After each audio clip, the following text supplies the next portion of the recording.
Hello, welcome everybody, wherever you are joining this call from. So I'm delighted to introduce myself, Claire Shine, the CEO of the Cambridge Institute for Sustainability Leadership, and on behalf of the UK Business Group Alliance for Net Zero, to welcome you warmly to the UK Business Climate Leaders Summit today. The Alliance, the BGA, is a formal network of leading business groups that are committed to increasing political leadership and business ambition towards achieving net zero greenhouse gas emissions in the UK by 2050 at the latest. The group is committed to enable the successful delivery of COP26 in the UK this November, and is supported by BASE, the Department for Business, Energy and Industrial Strategy, in this pivotal year. Today's summit is a critical milestone to build that leadership and ambition and the momentum on the road to COP26. As you'll see, we're going to bring diverse examples and perspectives together to showcase and explore the kinds of concrete action that UK businesses can and are taking to help the UK achieve those targets. As recent analysis by CISL is highlighting, the UK has made very significant progress to reduce emissions, and UK businesses are leading the way in the race to zero. We see that nearly 1,200 UK businesses have now signed up to the race to zero, which is more than 1/3 of the global businesses that have made that commitment. And just as exciting, around 2/3 of the UK signatories are SMEs. We've also seen that nearly 150 large UK businesses have signed up to business ambition for 1.5 degrees Celsius. So it's great progress, but it is far from enough. We're seeing all around us that net zero is becoming a kind of household term, but that can raise its own problems. We can see complacency, a lack of coherence, a lack of sustained follow through. The now and the how are all to play for. And it is urgent. What we're seeing in Canada with 50-degree temperatures is just the latest reminder of how those tipping points around the world are being reached. So for the UK to lead and to make good on these pledges, we need more UK businesses to make these commitments and for the whole of the economy to shift. Today's speakers and audience at the summit span levers for change right the way across the economic system, locally and globally. And you'll hear from huge retail and manufacturing companies right the way through to perspectives of entrepreneurs who are themselves having global reach and relevance. So we hope this summit will inspire you to lead in your own companies, but also to inspire others so that we can really see movement building in that pathway to COP26. So it's now my great pleasure to introduce Andrew Griffiths, who is the UK's Net Zero Business Champion.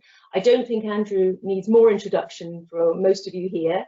And Andrew is going to give us an opening keynote to provide the context for today's summit.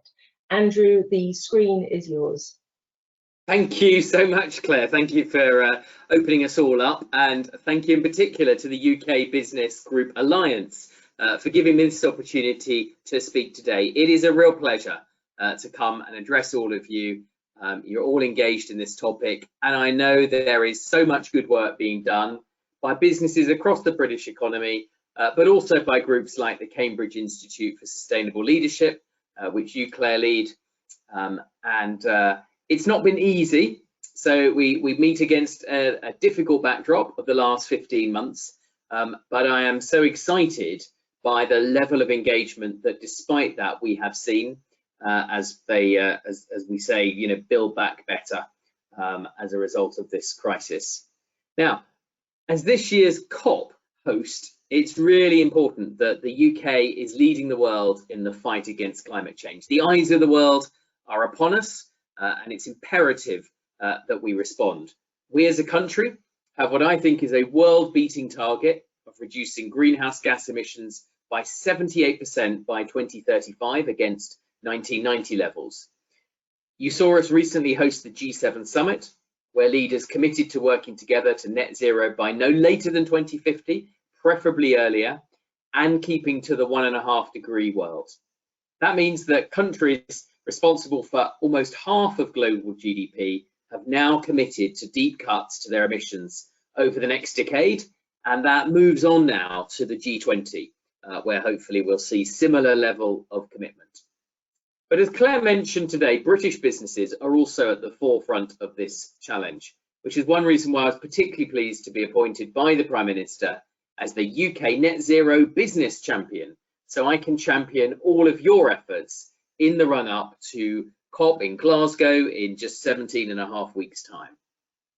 The actions of every single business are going to be central to our successful transition to the new low-carbon economy, which, as well as saving the planet, will drive jobs and growth within the UK. And if we get it right, we'll open up large and attractive sectors of the world economy in which British businesses will be able to take significant market share. So what's the best way that your business can get involved and support this at this moment? Well, my answer is by joining the UN's Race to Zero campaign. What does that mean? It means setting net zero targets by 2050 and committing to a credible short-term action plan that sees you halve your emissions by 2030. And I have to say, all of the businesses that I have worked with have been able to do that when they get into it. You can choose from a wide range of entry points, such as the business ambition for 1.5 degrees, and we'll hear more about that later today. This is a space that can often feel riven by lots of different standards and lots of initiatives.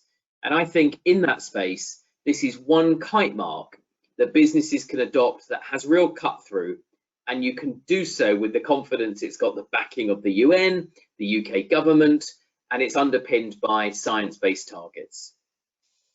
As I speak, over 45 of the 100 leading UK businesses, the FTSE 100, have taken this step. Although the domain is much bigger, as Claire said, I'm very pleased with the take-up from smaller businesses too. It just happens that it's easier to measure the denominator out of those top 100 companies. I think we've got a number of them speaking later, Claire, on today's agenda. Informa is a good example. They've already cut their emissions by 70% by switching their offices, they're an events company, their offices over to 97% renewable energy. DS Smith, who I visited recently, cutting their CO2 emissions per tonne of their product, and their product is a cardboard recycled product anyway, by at least 40% by 2030. And Rolls-Royce, who are central to a number of aspects of the low carbon revolution, including aviation and energy generation, but they're committed to reduce the greenhouse gas emissions of their business by 2030 and use circular economy principles to do that.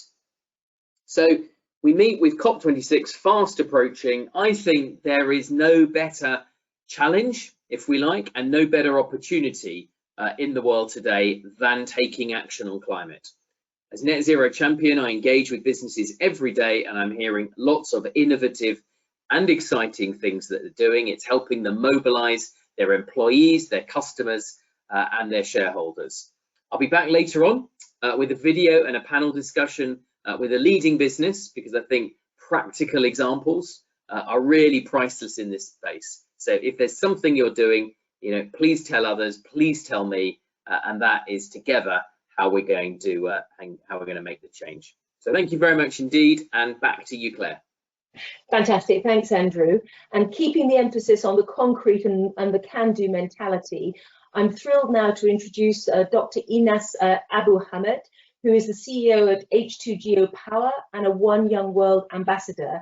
Enass has Cambridge roots. She was elected the university's energy champion some time back. And not only is she a distinguished entrepreneur, but she is also the proud mum of 17-day-old twins. So if you want something done, ask a busy woman. We have one in front of us who's going to inspire us right now. Enass, over to you. Thank you very much, Claire, for the nice introduction. And I'm very delighted to be given the opportunity to speak today as the voice of the young generation And I'm very grateful that the organizers have decided to embed the voice of the young generation when it comes to the climate conversation and the race to zero conversation so high up in the agenda. And it's very important for me just to bring up one point, and one point only, about why is it important to include the young generation, or the generation that I represent, in this conversation, for two reasons. One is practical. We've seen peaks of innovations in the digital industry that made change and made returns and really transformed our world in the past few years. And we have a real opportunity to learn from that and capitalize on that when it comes to climate change and introducing real change that comes through young innovators. Just because history have shown us that innovators, especially when they're young, they do really well. And the transformation that we've seen actually came when it comes to the digital industry. It came from the young generation. It did not come from the incumbents. The second reason is skin in the game. Well, I have now skin in the game because I have a young two boys at home that I think, thinking about their future, they will be impacted by climate change more than others who are in their 60s or 70s, just because of the span of life that we get to live on the planet. And the reason why the younger you are, the more motivation you have to contribute to change is for the obvious reasons, which is you want to live a better life, you want a good opportunity to benefit from everything that our planet could offer while it's livable. And that is why giving the young generation a voice and a seat on the table and facilitating their actions is really important when it comes to the conversation around climate, but more importantly, involving them in the action is equally important, if not more important.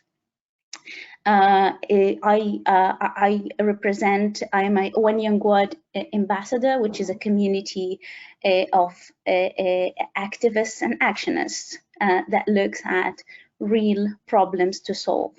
And this is a community that have proven in the past 10, 11 years how powerful it is, giving how far it's taking the voices of the young generation. And I'm very proud to be an ambassador representing that community.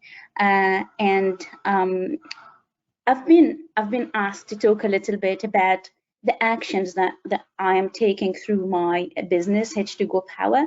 So H2Go Power started when I was a PhD student at the University of Cambridge. It was a technical concept that we span out from the university, looking at how we can build a zero emission energy solution that is based on hydrogen.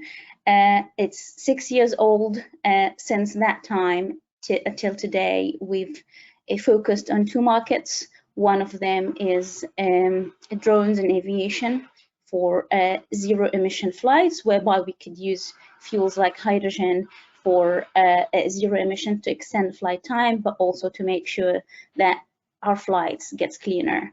And the second market that we focus on is energy storage. How can basically we utilize intermittent renewable energy to bridge the intermittency gap into a reliable supply of power at the point of use, because it relies on hydrogen. It is a zero emission solution, and that basically can be introduced to clean up our energy system in the developed world, but importantly introduce new solutions to the developing world as well. Enass, I hate to jump in there because it's so rich what you're saying, but you've whetted everybody's appetite, and obviously people will be able to follow up with you separately. But I hope you'll forgive me for jumping in now and keep you with us for the debates. But thank you so much. Now I have the pleasure of introducing Dr. Emily Chopra, who is the director of Cambridge Zero, the focal point in Cambridge University for climate change and coordination of all the initiatives. Emily has hugely wide-ranging experience, including a major research leadership role at the Antarctic for many years. Emily, the screen is yours straight away. Thank you very much, Claire. So what I wanted to do today is just very briefly outline to you all the scale and the urgency of the response to climate change that the science says is required. So as Claire mentioned a moment ago, we've all seen the horrific pictures from Canada at the moment, the incredible temperatures, 50 degrees almost Celsius, that are absolutely unprecedented. And that's just an indication of the climate change that's happening around the world today. And that's having real impact on lives and livelihoods today. An important report that came out at the end of the last year from the Lancet indicated that each year now, 300,000 people in the over 65 age group die as a consequence of heat waves such as we're seeing in North America at the moment occurring around the world. We're also seeing repeatedly instances of wildfires, of flooding, of droughts, again with huge impacts both on lives and livelihoods. Just in the UK, it's estimated that on average flooding events are now costing us some £1 billion per year. And if we look at the pace of climate change, just in terms of the amount of carbon dioxide in the atmosphere, it's increasing. In fact, it's accelerating. Far from addressing the climate challenge, we're continuing our behaviour in a way that is increasing the damage. So back in 1910, the concentrations of carbon dioxide in the atmosphere were 300 parts per million. 80 years later, in 1990, they'd reached 350 parts per million. Just 25 years after that, in 2015, they'd gone up to 400 parts per million, and today they're edging towards 420 parts per million, likely to exceed 450 parts per million in the next less than 15 years. Those values of carbon dioxide in the atmosphere we've not seen throughout all of human history, prehistory and beyond. You have to go back at least 3 million years to find equivalent levels of carbon dioxide to those that we've see today, and likely 15 million years ago before to find times in the past when the carbon dioxide levels were those that we're likely to see in the next few years. At that time, the world was a very, very different place. Temperatures were some 3 to 4 degrees Celsius hotter than they are today, but sea levels were some 20 meters higher than they are today. And it's those broad scale changes that are deeply concerning. I've spent a lot of time working, as Claire said, in the polar regions. The polar ice caps hold within them vast stores of water, and they are like sleeping giants. If you unleash the changes that occur there, then it's effectively impossible to reverse them. We would be on course for that sort of scale of change, reverting to the sort of climates that we last saw in the times of the dinosaurs. Now, of course, all this change sits on top of a set of interconnected risks. There are many other pressures that our natural world is under. There are estimated to be some 1 million species at risk of extinction over the coming decades, and we sit in a world that is very unequal, with the richest 1% having more than twice as much wealth as 6.9 billion people in a population, not much more than 7 billion people. As we increase climate change, then the risks posed to people and to nature only increase. And it's very clear that if we exceed 1.5 degrees Celsius, then the damage to both our society and the natural world is likely to be severe. If we want to try to keep temperatures below 1.5 degrees, then immediate action is required. We need to reverse the increase in the emissions of carbon dioxide and other greenhouse gases today, to reverse the increase that we've seen over the past 4 decades, over the next 1 decade, so that we halve emissions by 2030 and then reach net zero globally by around about the middle of the century. That requires substantially increased ambition from everyone, from nations as we're running up to the big climate conference, COP26 in November, but also from businesses, other organisations and indeed individuals. Currently, the global response is not sufficient. Everyone has to do more. We need to behave like this is the existential threat that it is. The next 10 years will be critical, but at the same time, this does present the investment opportunity of the 21st century. This is our opportunity to transform our economy, but also to reap the benefits associated with that. Thank you. Great, thank you so much, Emily. And with that call to action, we're going to build on that by introducing a pre-recorded video from Emma Howard-Boyd, who is the chair of the Environment Agency and the UK's Commissioner to the Global Commission on Adaptation. Because of the sound conditions, you may need to increase your volume a bit as you listen to Emma's video. And once that finishes, we're going to jump into some debate. So over to the video, please. Thank you for inviting me to speak to you today. Just over a year ago, Nigel Topping and Gonzalo Muñoz, the UN high-level climate champions for the UK and Chile, launched the Race to Zero. So far, more than 1/5 of the world's 2,000 largest public companies have set net zero targets. But net zero isn't enough. In her foreword to the Committee on Climate Change's recent independent assessment of UK climate risk, Baroness Brown of Cambridge wrote, "By 2050, the heatwave summer of 2018 will be a typical summer. Summer rainfall could fall by as much as 24%, and winter rainfall increase by as much as 16%, changes that will impact our well-being, the natural environment and the economy." So alongside the race to zero, we have a race to resilience, to prepare for climate shocks, and this must have the goal of becoming nature positive at its core. Nature is in crisis, and this increases the risk of outbreaks of new disease and makes us more vulnerable to economic shocks like storms and droughts. According to estimates by the World Economic Forum, more than half of the world's economic output, some US $44 trillion of economic value generation, is moderately or highly dependent on nature.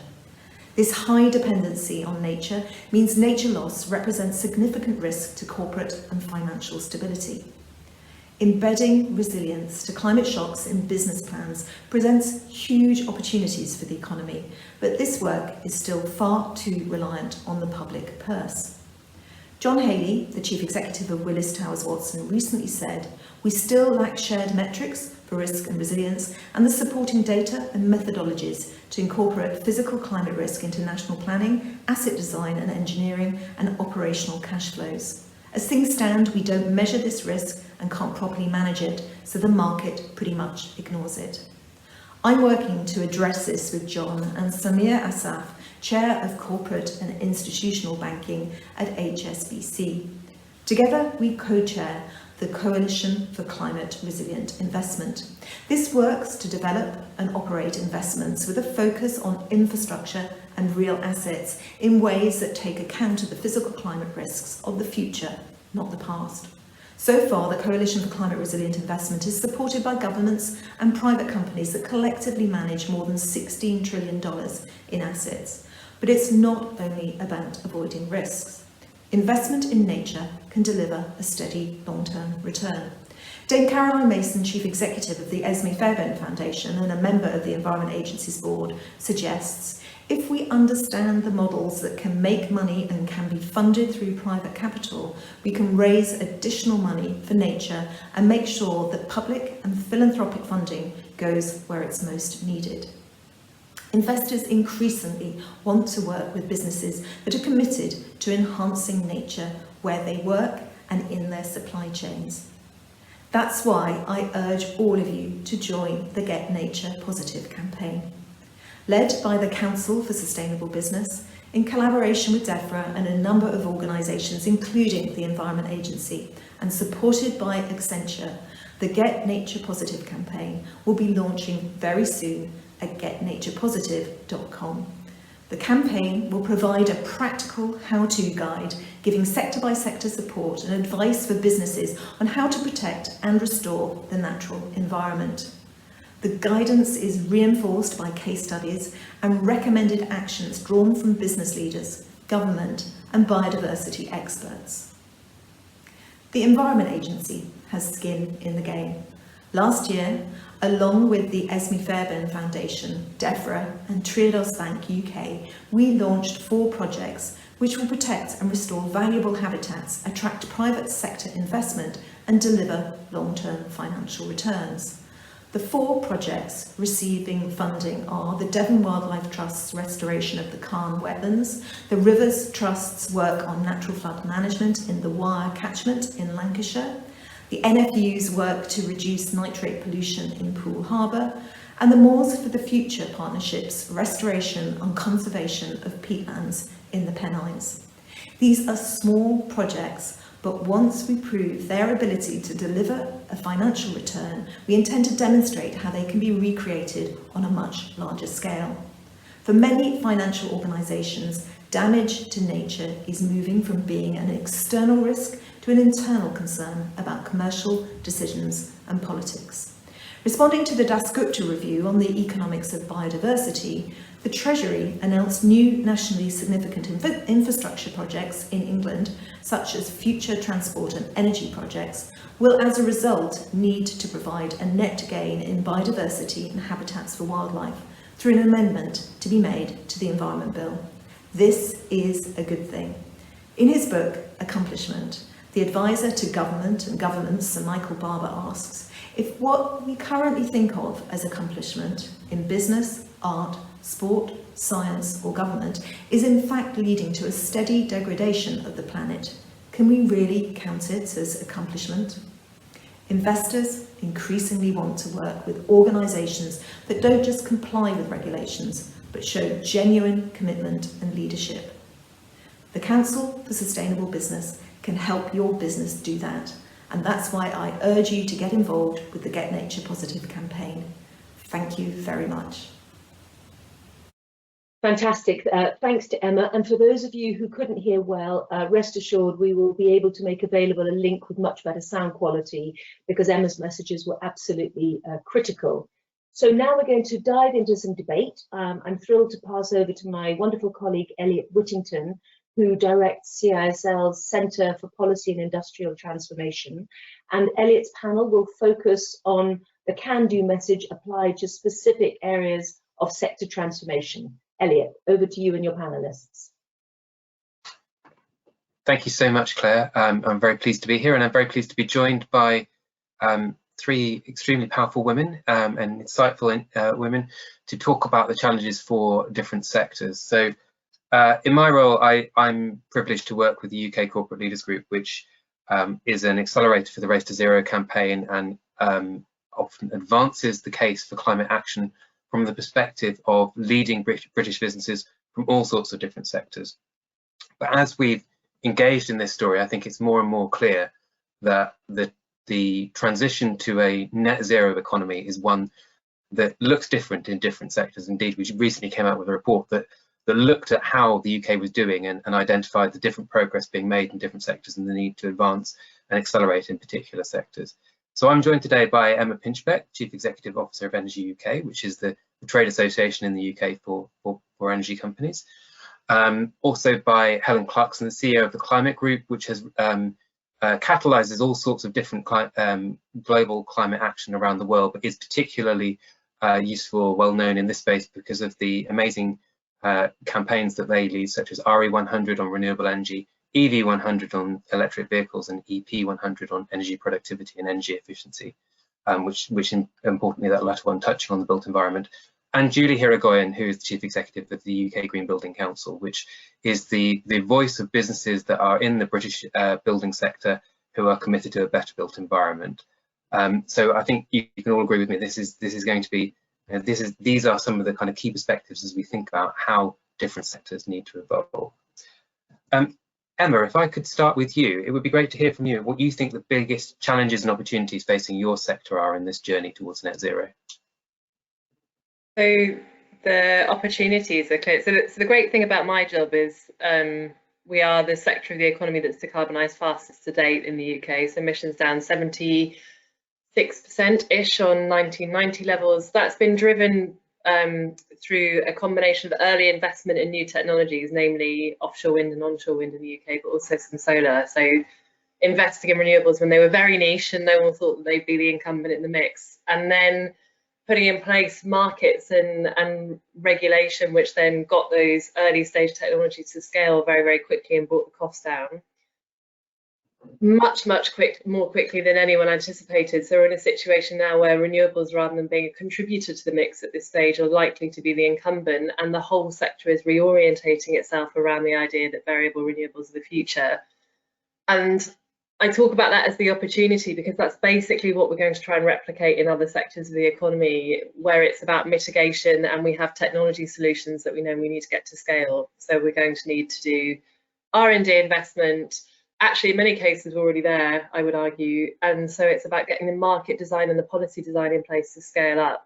And so that's both the challenge and the opportunity now. I think when people think about the energy sector, they still think about it as power stations and power plant, you know, whether that's wind turbines or a gas-fired power station, and they think about consumers as just on the end of the plug. Actually, for me in my job, energy is now the decarbonisation of the entire economy, because the people in my membership are doing electric vehicle charging. They're going to be offering consumers electric vehicles or heat pumps or other green heating systems. They're going to be the ones in your home delivering energy efficiency measures, that as well as the supply chain.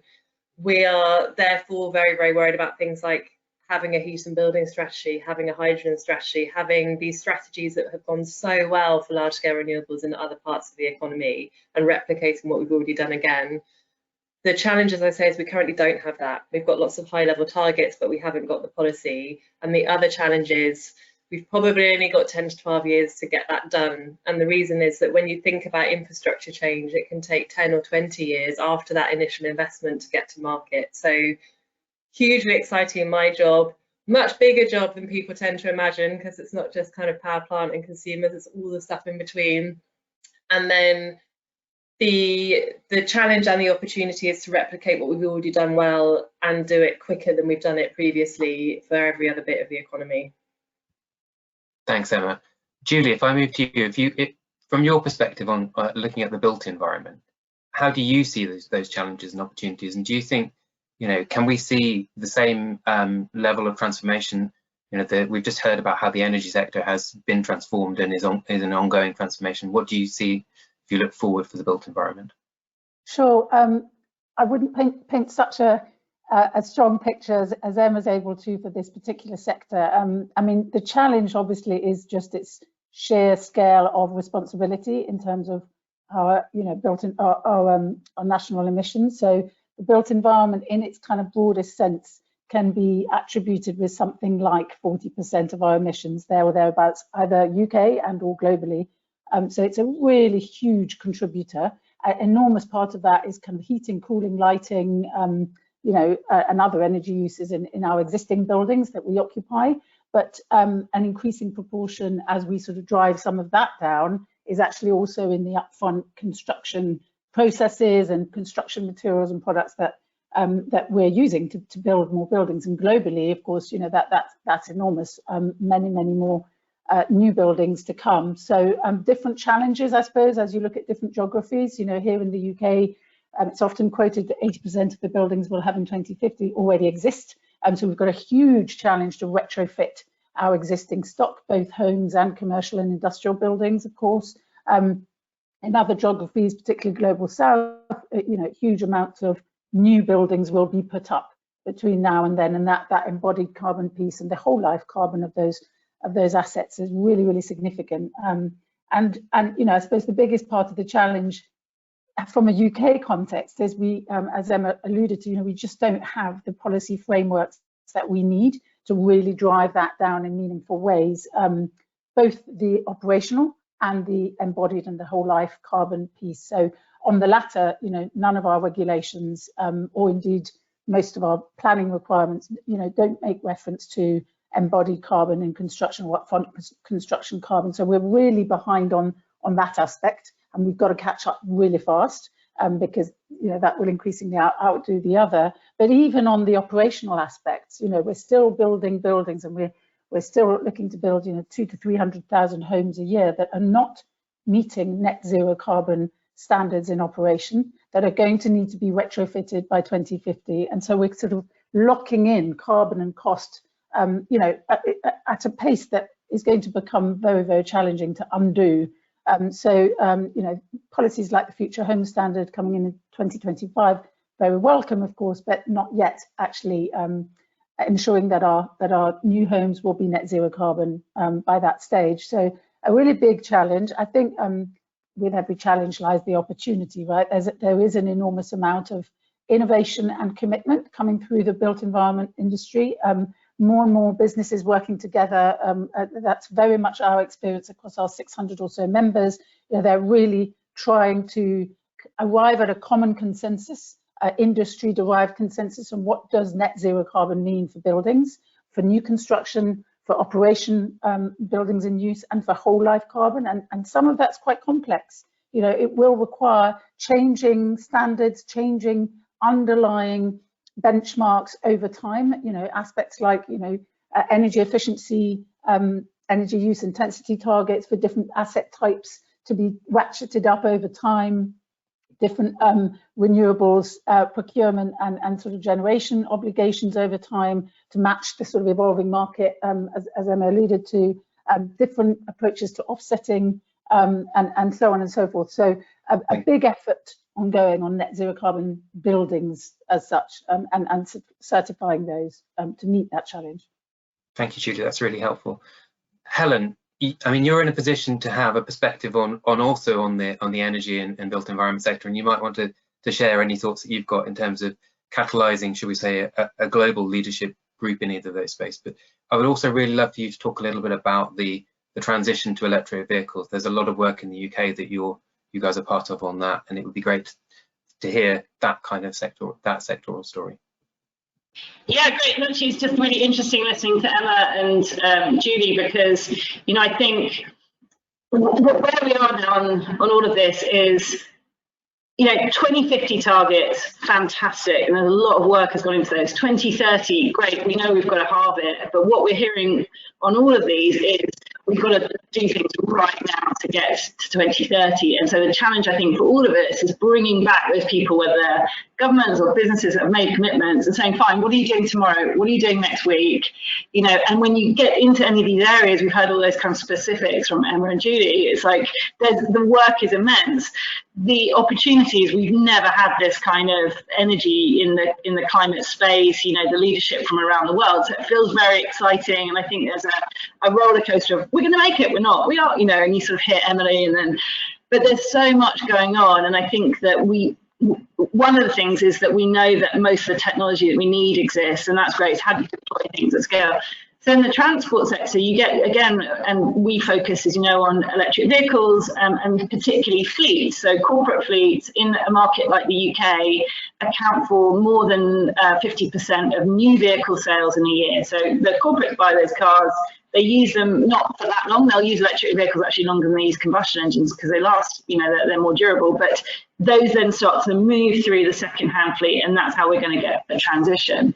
And so that's why I've been pushing really hard on a 2030 end date for combustion engines, because the sooner you can put that end date on it, it sends the signal up. Because when you look at what the barriers are, and we go to our members and say, right, what is stopping you going to 100% tomorrow? Actually, it's lack of vehicles. There aren't enough vehicles to meet the challenge, and that's because the supply side was very slow, blocked things. And while we had a 2040 end date, then it was sort of reasonable to say, well, we don't need to move that quickly. And so that's why we bring businesses together. Last year, we brought together a group called the UK Electric Fleet Coalition in the UK. BT, you'll hear from Gabrielle later, really instrumental there, bringing this group of businesses together and saying to the government, essentially, if you bring the end date forward, we'll support you. And I think that's what's really critical, is that we need government to be really ambitious, but they kind of need businesses to say, well, we won't then stand and lobby against you. So it's this kind of combined thinking. Once you've got that 2030 end date in place, that sends a really clear signal to the supply side, and they need to up their game. And also we then need a lot of policy around charging infrastructure and things like that. But really it's about kind of that systemic thinking, and how do you get all the different bits moving together. The UK did announce that, and now we're working in other countries like France and Germany and so on. And as you get those European markets shifting, the rest of the world will have to follow, because you're not going to produce lots of different vehicles, and we've seen end dates in other countries, and California have a lot of ambition, which really drives the US market. So it's that kind of the chess you need to play to bring those things together.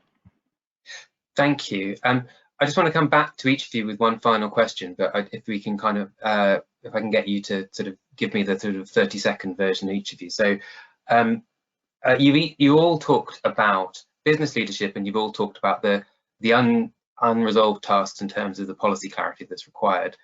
I'd just like you to kind of pin you down a little bit and say, if there's what one thing would you like to see from business, or what's the most impressive examples of business leadership you're seeing, and also, is there anything in particular you're looking to see landed by COP26? And maybe if I could start with Emma again and work it through in the same order. Emma. So mine were two different things. From at least from my members that I'm saying, firstly, an absolute confidence that they're going to be able to decarbonise the power sector now and do it in the 2030s, and a willingness to start looking at how they communicate that, despite what that means for their existing business models. There is genuinely real bravery in that, and I work with kind of all the generators of all kinds, so that's a remarkable thing. And I'd also say that the other really exciting thing that's happening is the energy retailers going, right, our traditional service is not going to be just supplying consumers with electrons through the plug, it's going to be helping them access low carbon technologies for tomorrow, and I think that's really exciting. And in terms of the one big thing I'd like out of this year for the UK and for the COP, policies that are suitable for the next decade. That's what I want. I think we've all seen the targets. I want some detailed stuff that we can kind of crack on with the job now, because I think industry's there. Thanks, Emma. Julie.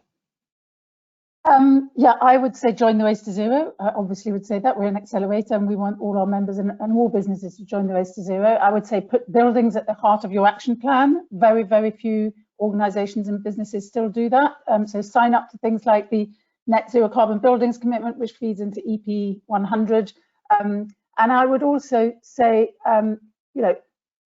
try to align voices to ask for that common policy where there were policy gaps, because the voice of business is really important in that sort of addressing that policy gap. The big thing we're trying to land by COP is think of it as a net zero, think of it as a sort of science-based target for the built environment sector. So a really clear whole life carbon decarbonisation map to net zero for the built environment sector. And I would really like government to own that once it's out there and use it to influence and inform policy. That sounds very exciting. Thanks, Julie. Helen. Yes, I think, obviously signing up to commitments, if you haven't already, is a very practical step for businesses. But then alongside that, I think getting the internal messaging aligned around policy, we still see businesses where the sustainability people want one policy, but the lobbying people inside don't talk to them, and their natural inclination is to lobby against stuff. So getting that behind the scenes joined up, and overall, in the world, what we'd like to see from the government as well is that sense of joined up. We've had this whole thing in the UK around the Cumbria debacle, but that's about not joining up the thinking and not getting the messaging out there. So, I'd love to see the government really getting the Treasury around this this issue and getting that owned from the Treasury. I think that's really, really critical. Well, thank you all. That's been incredibly interesting. I'm due to hand back to Claire, but I mean, just to wrap up, I think that's been a wonderful set of contributions, and I think the news today around the actions of ExxonMobil have really underlined some of that kind of point about consistency and treating the whole thing as a joined up piece. But thank you, everybody. Yeah, thank you. That was a really brilliant call to action as well. And now we're going to move on to another keynote with Alberto Carillo Pineda, who is the co-founder and steering committee member of the science-based targets of the CDP. Alberto, the screen is yours. Thank you, Claire. Thanks, everyone.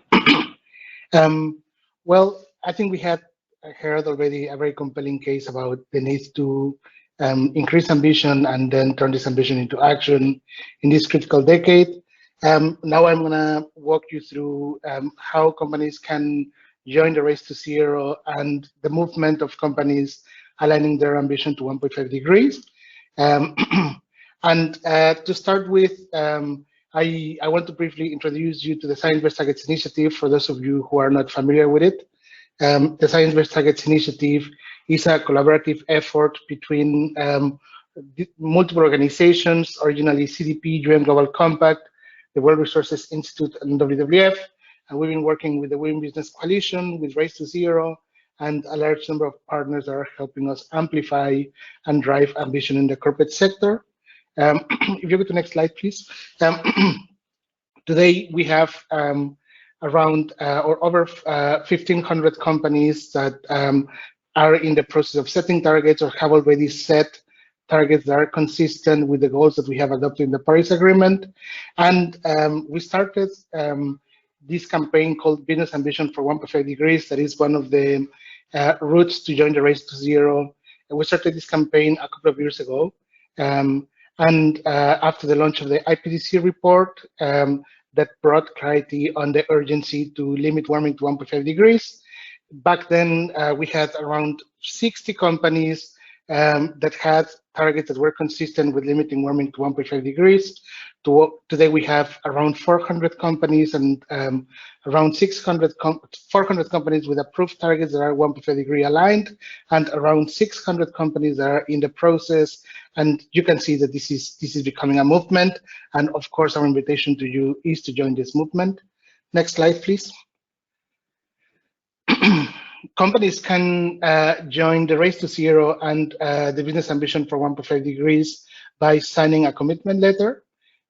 This commitment letter is available on the Science Based Targets website, and we have in there all the different steps.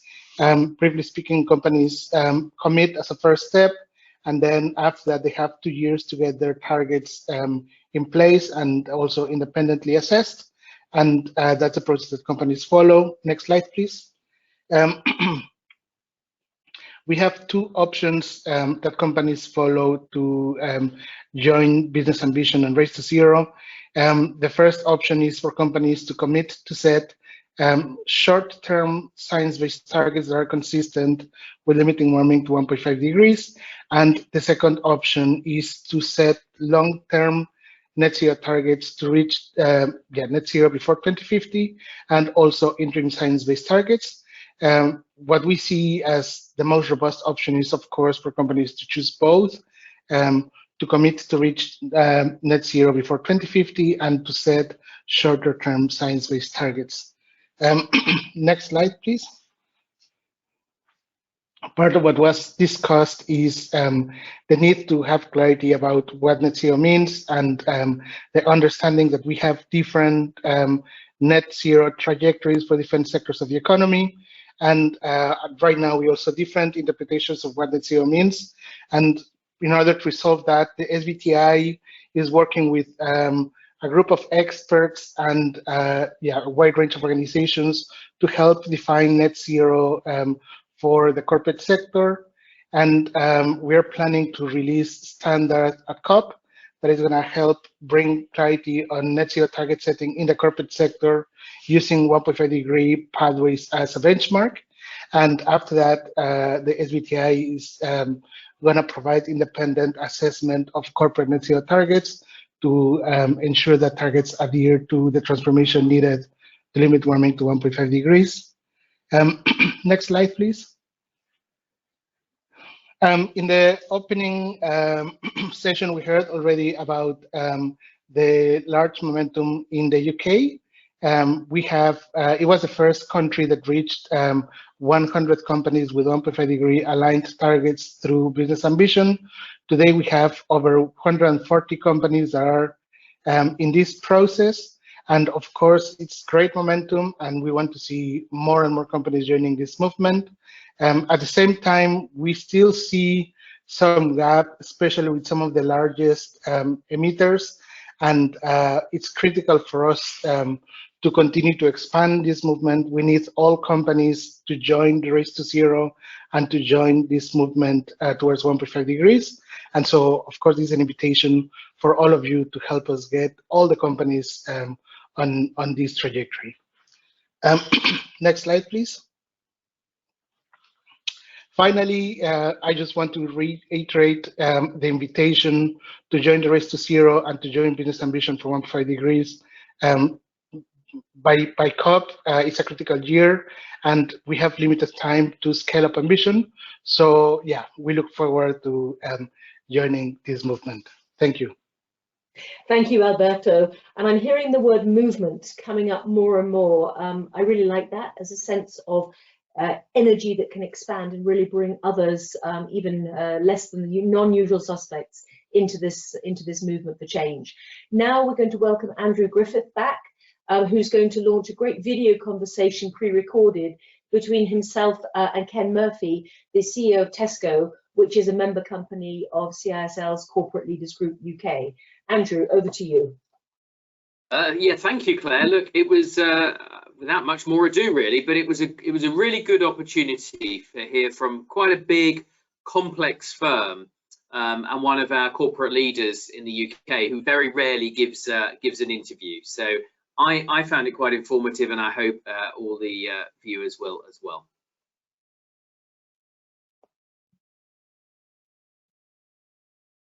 Hi, Ken. Good morning. How are you this morning? I'm great, Andrew. Thanks for having me on the webinar. Not at all. Well, Ken, it's a great pleasure. I'm very focused on the excellent work that the very largest businesses are doing around the climate agenda. Tell me, why is it so critical to you at Tesco's? You've done a magnificent job feeding the nation during the pandemic. Life is never easy, but you're obviously taking action on climate. Why is that so important to you? Well, I think you put your finger on it, Andrew, with the phrase feeding the nation. We take that core purpose incredibly seriously. And of course, food production relies on the use of natural resources. It's a global industry now, so we rely on resources around the world. And we're very conscious that food production is a big contributor to climate change. And therefore we feel a huge responsibility to be part of the solution in creating a sustainable food supply chain. So really that's at the heart of the reason why we take it so seriously. We believe it's really important for food security of the future, and we believe we need to play our part. So climate action is, it's a big topic. It's a huge domain. It touches every part of our businesses, and we know that this is the moment to take action. But how do you take that very big higher order statement and break that down into something that people can understand, digest, and that is a charter for action in your business? Well, Andrew, we're targeting really 5 distinct areas in our climate change program. They are energy, transport, food production, diets, and waste. And in each of these, we've established some really clear targets, some really clear ambitions, very stretching ambitions. And on a few of them, we really seek to lead in areas such as food waste and diets. And in the others, we play a very strong role with others leading. But we're very clear that in this period, that big business and every business, frankly, needs to move beyond setting targets and into action. And that's something that we're very committed to. We've already shown tremendous progress in each of the 5 areas we've targeted, and we've set even more stretching ambitions for the years to come.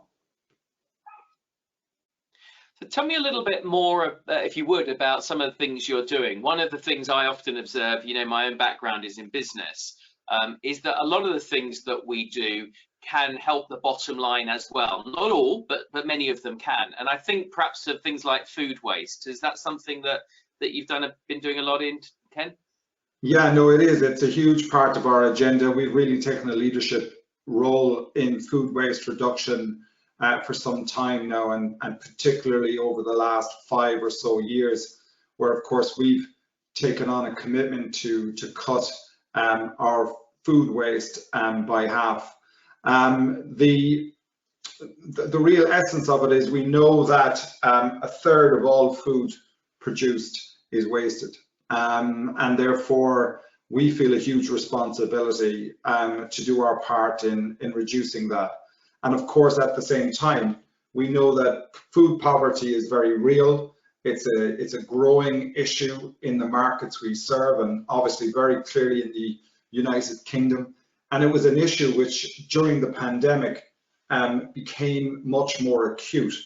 So over the last 12 months since the pandemic started, we've actually doubled our food donations and also our financial donations to the food charities and to organizations such as Fair Share and the Trussell Trust, and platforms like Food Cloud, which have really helped us not only reduce our food waste, but to feed people who otherwise would have struggled to be fed. And it's something we continue to lead on. More or less 70% of all food waste in the UK occurs in the home, and therefore we also now see our role as how do we help our customers save on food waste in their own homes through the way we serve them food, through the frequency of purchase, through the kind of menus and ideas that would help them utilize food to its maximum. And then last but not least, we're also working further up the supply chain with growers, with farmers, with producers to minimize food waste at source as well. Now, I think Tesco's is a really good example of a company on this journey. If I'm right, you started with a 2050 net zero target, and I think you've moved that in very significantly. You could just remind me what it is today, but I think once you got into that, you're able to move that forward. Is that right? Yeah, that's absolutely right, Andrew. We're really focused on playing our part in making sure the United Kingdom is net zero by 2050. We personally have taken on the commitment to be net zero amongst our own operations by 2035. So a pretty aggressive target, a lot of work to do, but something we are deeply committed to. And that's through a series of kind of subsets. So we're working on making sure all our own operations are environmentally friendly from an energy consumption point of view. So we have sustainable energy now in all our stores. We obviously have the food waste reduction targets, and we participate in the 10 by 20 by 30 target as well. And we are also committed to electrifying our vehicles fleet, particularly our groceryhomeshopping.com fleet by 2028.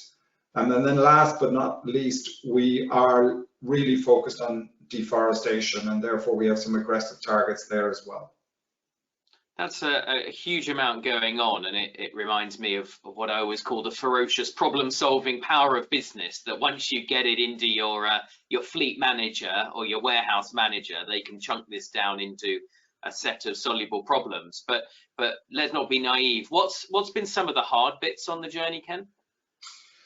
Well, clearly there's a cost associated with this, and so in a world where, you know, for the last 10 years, the grocery industry has been seeing an increase in space, an increase in competition, and a decrease in pricing, a pressure on margins, then there's obviously always the trade-off between how do you stay competitive from a financial perspective, but at the same time achieve your goals around sustainability and the environment. And what's really been impressive about Tesco is that everybody in the business is committed to our environmental goals. Everyone sees it as a core part of their job, and so increasingly we think about it as from almost from first principles. How do we start with a sustainability mindset? And in terms of the broader agenda, well, there's no doubt over time we're going to need support from government. We're going to need support from government on regulation. We're going to need some support on infrastructure, particularly, for example, if we're going to achieve our ambitions around electrification of the fleet. There is still an infrastructure challenge to get after that. And of course, we will need help as well in terms of making sure that, you know, some of the innovations, let me give you an example. Soy, as you know, is a big challenge for the industry in terms of it's used to feed a lot of our chickens, a lot of other animal feed. It's also a big source of deforestation. We're working on using a live insect alternative to soy, but it's in early stages and it needs a lot of research and development support and help. But we think that if we can crack it, we can replace 500,000 tons of soya a year into the UK, which would make a massive difference to our net deforestation ambitions. So those are some examples of how government can help and some of the things we need. Terrific. So you've got a busy business to run. We better let you get back to running that business. Lots of colleagues as well, and I'm delighted to hear so many colleagues are engaged with you on that journey. Just finally, Ken, if you had one piece of advice to someone in business who's listening, you know, they've got the awareness, they've got the desire to act, but they're not quite sure, what would your message to them be? Well, my message would be, I think the most important thing is to galvanize your organization. No matter how small or big you are, it's amazing what your people can do if you unleash their thinking and problem solving capability. I think you said it yourself, Andrew. Get them behind the agenda and they'll find solutions for you. It's not an optional ambition. I think this is something we all understand as critical. It's existential. And therefore, we absolutely have to join forces on this and be committed. And look outside for inspiration. Anything we can do to help businesses, we'd be more than happy to help because we think it's so important that this is something that, you know, should be a shared capability. Fantastic. Well, look, thank you very much for your time. I thought those were three great messages at the end. Get your people on side. This agenda is not an option, and look at what others are doing. That's in a sense quite a big part of my role as well, Ken. So here to help. Thank you very much for your time this morning. Thank you, Andrew. It's great to speak to you. Take care. Perfect. Right. Jolly good. I watched myself in silence, but I'm reliably assured that everybody else heard what Ken had to say, and I thought pretty interesting. So I just wanted to introduce my panel. Walter Van Tol, Head of Government Community Affairs at DS Smith. We've got Rachel Everard, Head of Sustainability at the fantastic Rolls-Royce, and Ben Vilgus, Head of Sustainability at Informa. So three really diverse but excellent businesses. Thank you all very much for joining today, and you all have one thing in common. Do you know what that thing is? You're all members, I'll answer my question, you're all members of the Race to Zero Business Ambition 1.5 degree pledge. So fantastic that you can all do that, and as I say, coming from very diverse backgrounds. So perhaps you could just put a little bit more flesh on the bones of that for me, starting with Rachel, in terms of, you know, what are your targets and actions that you've been taking at Rolls? Yeah, absolutely. I'd be happy to. Hopefully you can hear me fine.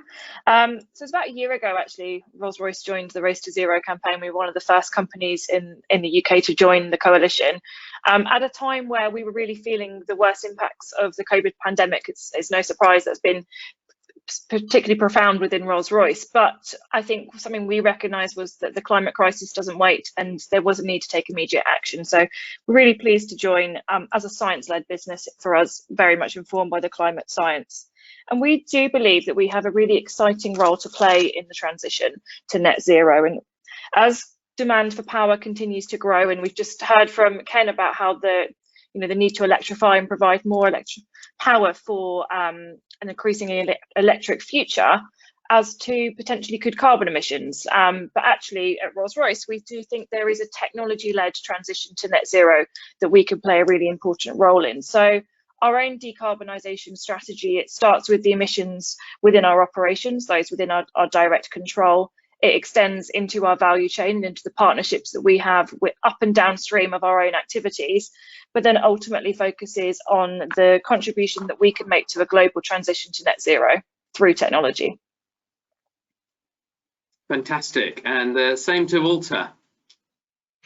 Yeah, thanks, Andrew. And maybe I should quickly say something about DS Smith. You know DS Smith very well, but it's for many people it's the biggest company they've never heard of. So we make sustainable paper-based packaging. We have 3 businesses recycling. So we pick up used paper, we turn that into new paper, we then turn that into cardboard, so corrugated packaging, and then we pick it up again at the end of its life and we complete that cycle. We can do that in 14 days. So the 14 days box-to-box circular model. We're a FTSE 100 and we operate in 34 countries. So that's a quick overview of DS Smith. Now our commitment. A certain big direct-to-home website could not operate very well without you. Yeah, quite.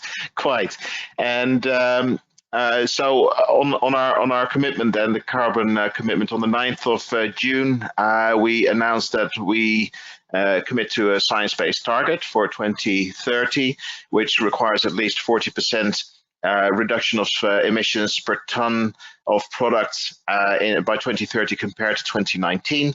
And then also we committed to net zero by 2050. And obviously we signed up to the Race to Zero. And then I just wanted to finish on one point on circular economy, because we sometimes see these things as separate, but it's very important to recognize, and the Ellen MacArthur Foundation did a report on this, is that we can't avert the disastrous consequences of climate change just by focusing on renewable energy.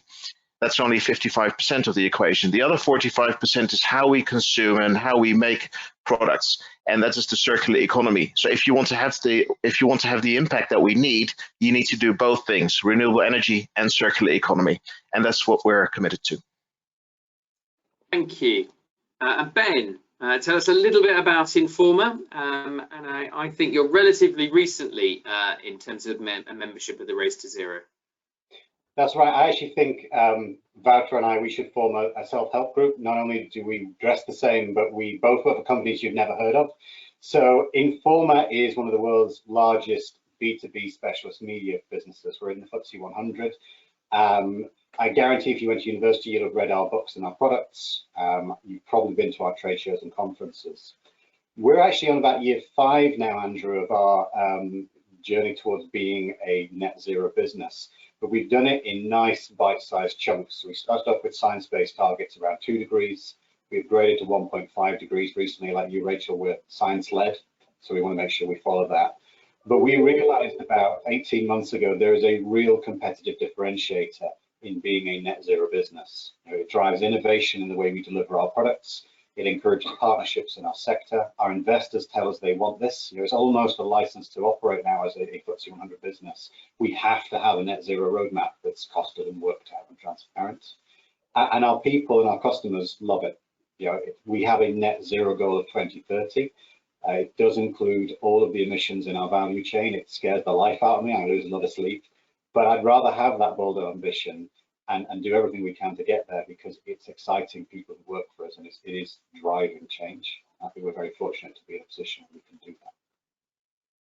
Thank you. Ben, you touched on that, so I'll go back to Rachel and Walter, but just tell us a little bit about the stakeholder conversations you have. I can tell you for free that the UK government, if I'm a stakeholder, you know, we are very keen that businesses join the Race to Zero. You know, the government's all in on this one because it's important to show that proof point that businesses are really part of the solution, which we on this call all take as read, but not everyone sees that. What other stakeholder groups are important to you, and how have you found their interaction?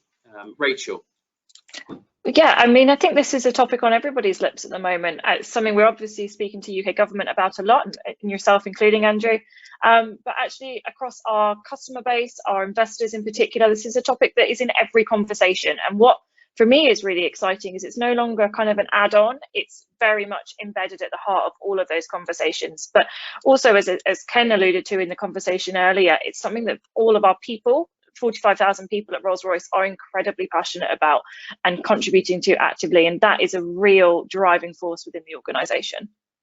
I remember Ken saying that as well, and it's one of the things that CEO and chairman often say to me is, you know, I signed up to this thing because you twisted my arm or because my investors said it was a good idea. I had no idea how engaged my employees were on this topic.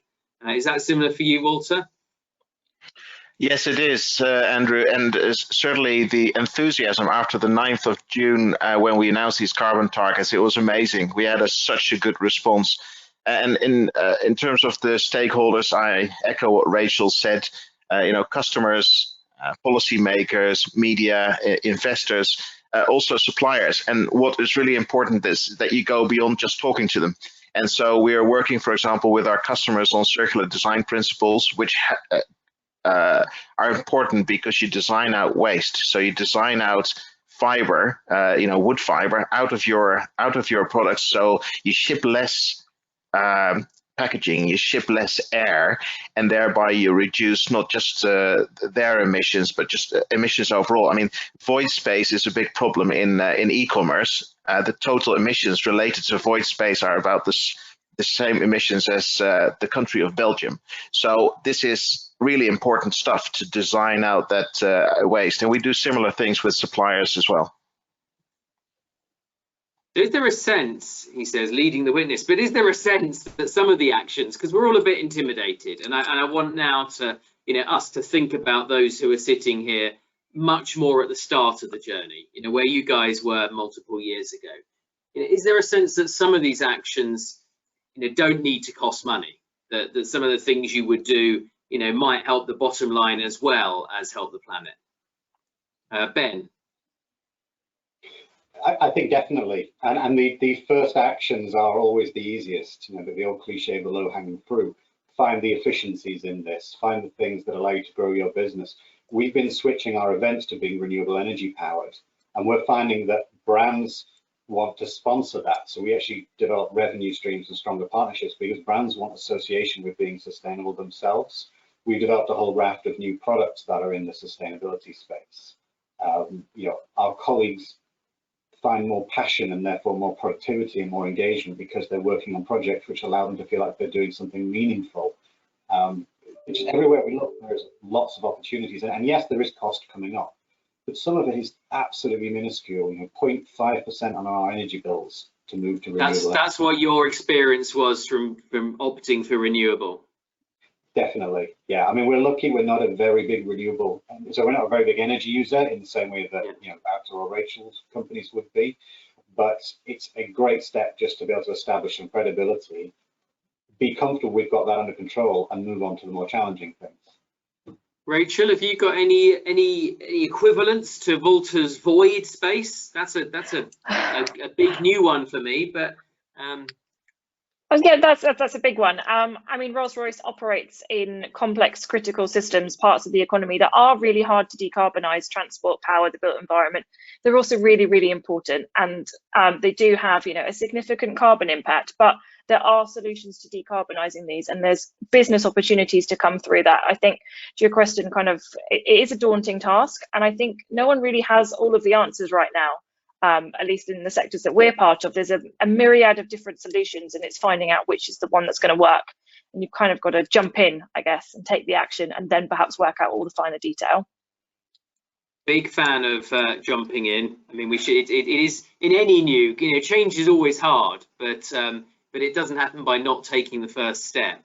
And we shouldn't let perfect be the enemy of the good. I mean, there's some simple good things that every single enterprise and organization could do. Where do you go for help though? It's a new domain.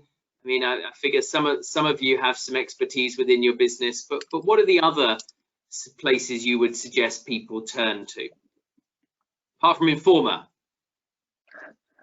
And you probably do have lots of knowledge. You probably do have lots of knowledge bases, but when you went on that journey, is there places that you went to get support and help? one of my favorite things about working in sustainability is there's an incredible community of people who are willing to share and learn. So, you know, whilst this is a competitive differentiator for many companies, it's also one of those things that a lot of companies collaborate on. So I know that Tesco's is working with Sainsbury's and Asda and others on their deforestation journey. I'm sure companies are trading knowledge on how to do low emissions vehicles or packaging optimization. We're very fortunate in Informa, we're one of the largest players in our industry, so we have choices and we can choose to have specialists who can lead the way on certain things and share that with others in the industry.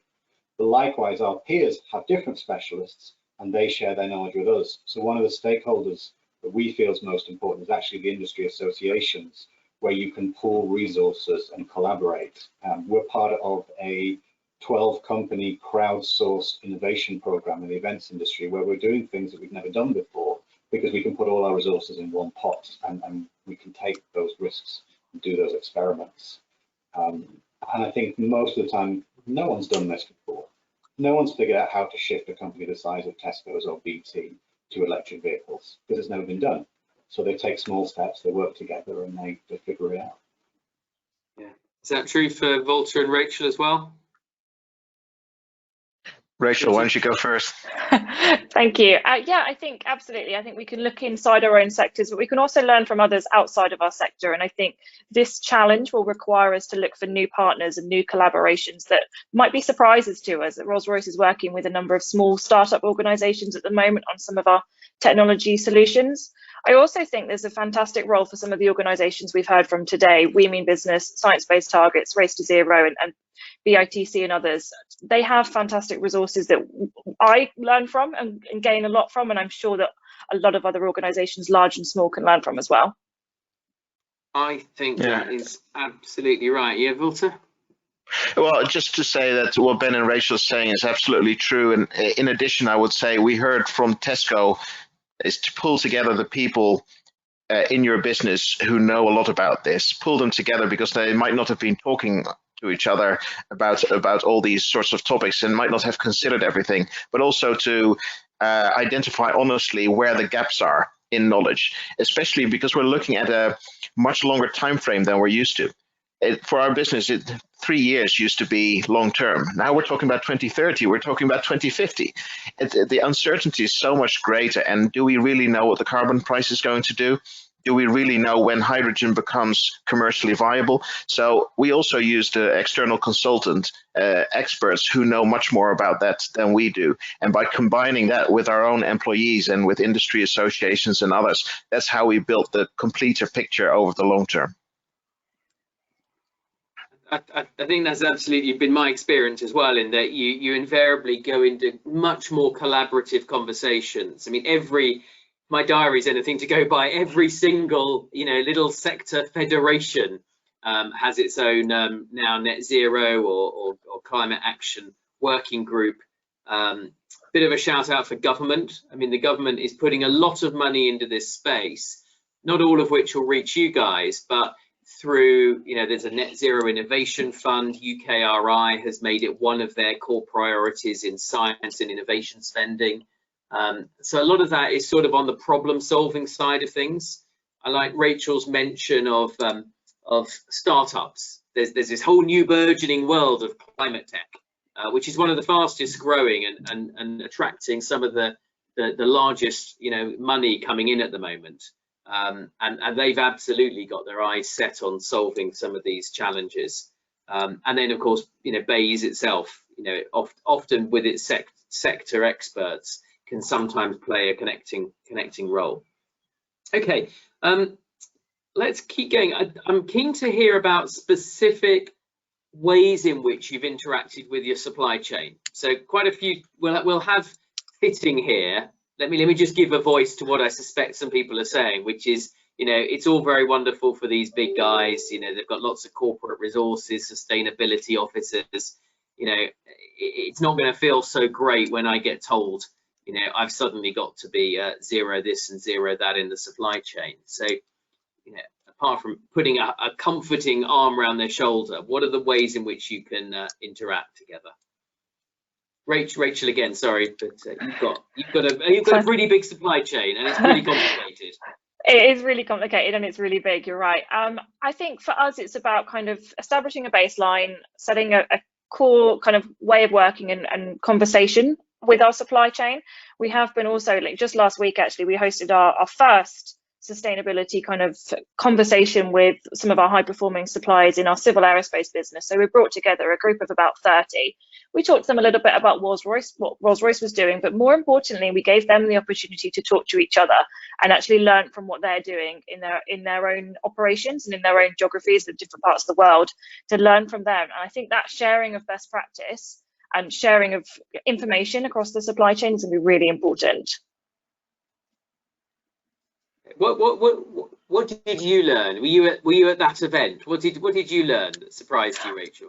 Yeah, so I learned about one of our suppliers in Malaysia was doing some fantastic work on the circular economy, in reducing the kind of amount of raw material they had to use and the amount of waste that they generate in their operation, which has a direct benefit for Rolls-Royce in terms of our own environmental impacts, but also really benefits their bottom line as well. And I think that's where this moves from being a cost or an added on activity to being really core to business purpose and business success. Okay, well, so do you have a big supply chain? You know, if you get it all back in 10 days, do you need anything other than the van to bring it to you? Oh goodness me, no. There's a very large supply chain of all kinds of materials and services. So we're currently, because our target is quite new, so we are currently in the stage of perfecting our knowledge of our scope 3 emissions, making sure that we prioritize, because we can probably have the biggest impact if we understand that landscape really well and just focus on those suppliers where we can have the biggest impact straight away. Second thing I would say is we've already identified some of those, and for example, we're using an Ellen MacArthur Foundation tool called Circulytics to work together with these suppliers to see how circular is. Slowly for everybody listening. Okay, so it's called Circulytics, and it is a tool by the Ellen MacArthur Foundation. Circulytics, yes, and we have used that tool ourselves to see where the hotspots are, how can we become more circular ourselves. And by teaching our suppliers the same, now some of our suppliers are actually setting circularity targets themselves based on that knowledge. So it's a knowledge transfer, working together, and there are certainly benefits both ways. So I think we'll go on those collaborative. In that collaborative way, we'll proceed as we're looking at carbon as well. So you're sort of helping suppliers with tools and knowledge as well. Yeah, and I think if you can take waste of any kind, whether it is energy or anything, if you can take waste out of a value chain, then it's financially going to benefit all parties. So I really think that this is a mutually beneficial agenda. Ben, same in your experience? I think it's a little same but different. We have probably a much more shallow supply chain than Rolls-Royce and DS Smith. We do work in partnership with our suppliers, and we transfer as much knowledge to them as we can where they're important to us. We also have access to capital in the way that some of our supply chain don't. So we can help co-fund investments in things like LED lighting at venues and sort of that kind of progress. But what most of them are telling me now is they want to be sustainable, but they need it to be in a commercial imperative. We need to tell them that they'll win more of our business if they're more sustainable suppliers. And that creates a kind of win-win on both sides, because we help our own supply chain and they get to win more work. But I take inspiration from the likes of the big supermarkets, who put aside hundreds of millions of pounds in some cases to co-fund efficiency initiatives in their supply chains, because that reduces price to the end consumer and helps them have an advantage over others, which is, there's no way you can lose on a situation like that. It's just complicated. Perfect. Right. I want to go to the other extreme. So if somebody's sitting here thinking, they're sitting back a tiny bit smugly thinking, well, I've done this, I've signed up to the Race to Zero, I've gone and wandered across to my colleagues at work and told them to decarbonize quickly. What are the sort of the other elements of that? Have any of you had any experience with nature-based solutions? Because the one when I've been talking to businesses that are further down this curve, you know, you get into things like nature positive, you know, biodiversity, and there absolutely is a role, provided that one's already, you know, on that journey with the race. You've set high ambition standards yourself, and you've got credible plans. I think there is a valid role in nature-based solutions. I mean, do you agree? And what's been your experience around that? Ben, you've got loads of foliage behind you, so we'll do this in order of who's got the most foliage. Yeah, I will take a deep breath here, because talking about nature-based with me tends to put me on my soapbox.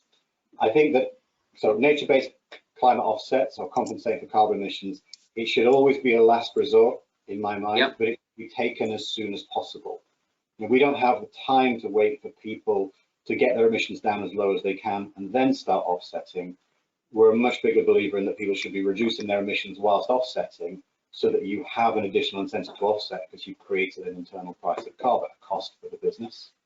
But we don't believe that nature-based is the only solution for offsets. That's one of the things that one of the keynote speakers alluded to, is we need greater clarity over exactly what net zero means. And some parties are moving towards, you can only use nature-based climate removals, where you're actually sucking CO2 out of the air, to reach the net zero journey. And we don't believe that's the most efficient way, but we need clarity on that and industry agreement, so we all know the direction we're heading. From whom do you want that clarity?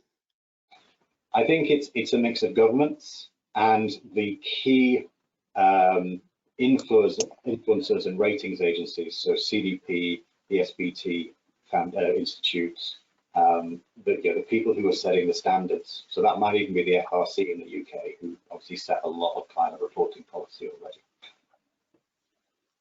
Okay, Rachel?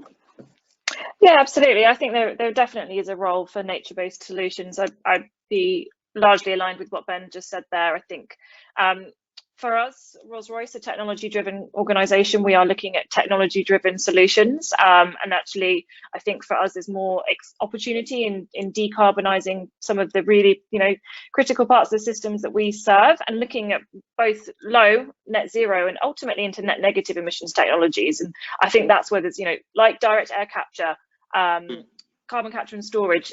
It's a different alternative, and I think that's where we'll be placing our expertise and our focus, because that's the sort of solution that we can potentially deliver that will help us go beyond net zero and avoid emissions in the future. And I think for us, that's really exciting. And Walter, you're not a million miles away, because you're already very circular, I know. So, well, we're trying to be more waste than you produce or something. Yeah, we recycle more paper than we use ourselves, and that's actually, so we're, I don't know if you could call it net positive, but we are recycling about 6 million tons of paper a year, and we only use 5 million tons. So I think that in itself is a contribution. But in addition to that, we're really focused on biodiversity. So we have biodiversity projects at many of our sites and our paper mills as well. And there's a real buzz in the, that's a terrible pun. It wasn't intended as a pun, but there's a real buzz among employees around biodiversity, and the enthusiasm of embracing biodiversity on site level is really important. Finally, biodiversity in our forests. We don't own that much forest ourselves, but we do some, and so finding ways to drive biodiversity in our forest is another way that we can help. Claire's reappearance means I think we're shortly out of time. So, but I resolved to sort of go and get one last 30-second piece of wisdom to somebody who's listening that maybe hasn't really taken very many steps along this path. What would you say to each of them from right to left, Rachel? I would say, yeah, I think I said it before, dive in, take action, start small if you need to, and the big will follow. I think there's a huge amount of opportunity here to create not just not just to be active in the transition to net zero, but to create business opportunities from that. And so don't be afraid of it, I guess, is my key takeaway. Fantastic. Don't be afraid, says Rachel. Ben? Rachel, you took the words out of my mouth. People could spend 5 years trying to decide if they want to do this, and I think they just need to get on with it. We can't wait. And I often think this is very much like a snowball. Once you start it rolling downhill, it will gather momentum and speed. Okay, sorry, Walter. It's hard to follow those two, but your final words. Well, how do you set an ambitious target when there's so much uncertainty and a very long timeline? That's really the question for me. And the best way, in my opinion, is get the right people in the business together, get some external advice where you need it, and then dive in, as Rachel and Ben are saying. Fantastic. Look, thank you very much to our panel. Both thank you for what your enterprises are doing and the position of leadership you've taken, but also thank you for your time and sharing your insights with us this afternoon. Fantastic. Thank you. Back to you, Claire. Wonderful panel. Thank you, Andrew. Sorry to be the tyrant or bully in the room. We're now going to have our third and final panel, which is chaired by Amanda Mckenzie, who's the Chief Executive of Business in the Community. So I'm hoping that we have Amanda leaping to our screens, and there she is. Amanda, over to you for your panel. Fantastic, thank you. And also welcome to our rather brilliant panel, which I think is going to be a fabulous complement to the previous panel too, because I think we've got some real brilliant practitioners, you know, doing this at the sharp end, which ultimately is what's going to make a difference. So I'm going to ask my brilliant panelists to introduce themselves on the way once we get there shortly. But by way of setting the scene, the purpose of this panel is to really think about supply chains, which we touched on in the previous one, and also how our work then fits in with that, and how we need to think about it. And as was so brilliantly said just now, get on with it. I always find it quite a shocking stat, which is so shocking I sometimes quote it too little, but that scope 1 and 2 emissions versus scope 3, you've got a multiple of 5 times, which just instantly takes you to the people that you're doing business with. If we don't help them tackle this issue, then we're going to have a significant, well, frankly, we're never going to crack the problem. We do something called a responsible business tracker, where it's like a health check for businesses to see how far away they are from what needs to happen. And I think it's quite a scary stat that less than 1/3 of people that take part believe that their investment and purchasing decisions positively impact the natural resources they're dependent on. So just in people's minds, the fact that 70% of people don't realise this is a problem is huge. And then only less than a quarter can demonstrate an example where sustainability credentials informed purchasing decisions rather than the price alone. So I'm relieved to say I know we've got a panel where the total opposite will be true, and it'll be 100% of great thought going into this. Some of the things that we've done as Business in the Community, which are helping acceleration, because I'm very pleased that we are a Race to Zero accelerator, is a guide to help suppliers and companies cut emissions and promote the circular economy. And also, just as we're speaking here right now, we've got Chief Procurement Officers meeting talking about the very issue. And I know there was a question that came up in the chat around, frankly, if the UK crack it, there's still the rest of the world to worry about. But I think, and it would be quite interesting as we go through this, if the panel can be mindful of that question. But, you know, if you take a Unilever, for example, 58% of their turnover is in emerging markets, and a tiny proportion of their total turnover in relative terms is in the UK. So the good news is, when someone like Unilever tackles some of the big challenges they have been, then they are seriously tackling it for everywhere else. So I think it's definitely the global footprint that a lot of our companies have, and indeed the learning is a cause for optimism, but only if we get on and do it. So I'm going to jump straight into some of the questions for our great panel. So as you can see, we've got Gabrielle Jenner, who's the head of environmental sustainability at BT, and if you read her profile on LinkedIn, she is the queen of sustainability, knows so much about it, has been doing it forever, and has importantly lived the successes and the failures. And I think I'm a big fan of people being willing to fail publicly, sort of thing, because I think we've only time to fail once. So you're very welcome.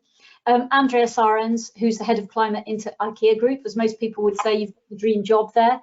IKEA is always one of the companies that everyone quotes, and you've been living that journey for a good time. And so thank you very much, and for all that expertise you're going to bring. Christopher Nieper, again, I think OBE as well, modestly not on your little thing there. Interestingly, both Christopher and Andrew are part of family businesses, and I think there's something about long-term decisions that you might have been making that are possibly helping here. I don't know, I might be wrong, but clearly what you've done in your supply chain and the business you've built and the passion behind it, Christopher, is going to be really fabulous for everyone as an SME, but a very big, significant SME in terms of the power you've got there. And finally, and last but not least, Andrew Gumasol, who's got an MBE in rugby, I noticed, fantastic. But similarly, a massive, passionate advocate of sustainability in your business and how that's going to come to bear. So I'm going to now leap into asking both Gabrielle and Andreas the first questions, because you're both different, obviously very significantly bigger businesses, and therefore probably come with a different set of issues, but maybe not so. So to both of you, and I'll start, Gabrielle, with you. You're part of the 1.5 Degree Supply Chain Leaders Initiative.